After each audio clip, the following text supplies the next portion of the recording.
Thank you, Mr. Chief Justice.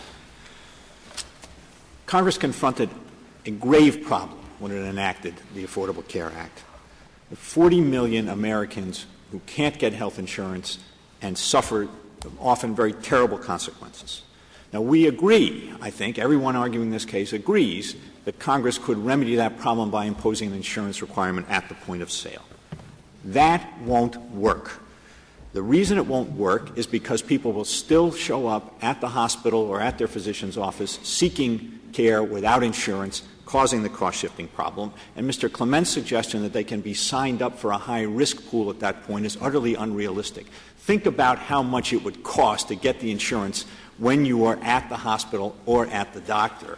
It would be unfathomably high. That will never work. Congress understood that. It chose the means that will work, the means that it saw worked in the states and in the state of Massachusetts, and that it had every reason to think would work on a national basis. That is the kind of choice of means that McCullough says that the Constitution leaves to the democratically accountable branches of government. There is no temporal limitation in the Commerce Clause. Everyone subject to this regulation is in or will be in the health care market.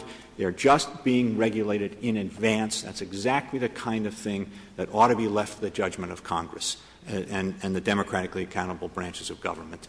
And I think this is actually a paradigm example of the kind of situation that Chief Justice Marshall envisioned in McCullough itself, that the provisions of the Constitution needed to be interpreted in a manner that will allow them to be effective in addressing the great crises of human affairs that framers could not even envision.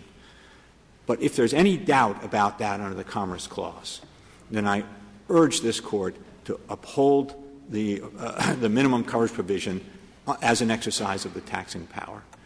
Under New York against the United States, this is precisely parallel situation. If the Court thinks there's any doubt about the ability of Congress to impose the requirement in 5000A sub A, it can be treated as simply the predicate to which the tax incentive of 5000A sub B seeks accomplishment. And the Court, as the Court said in New York, has a solemn obligation to respect the judgments of the democratically accountable branches of government. And because this statute can be construed in a manner that allows it to be upheld in that way, I respectfully submit that it is this Court's duty to do so. Thank you. Thank you, General. Counsel, we'll see you tomorrow.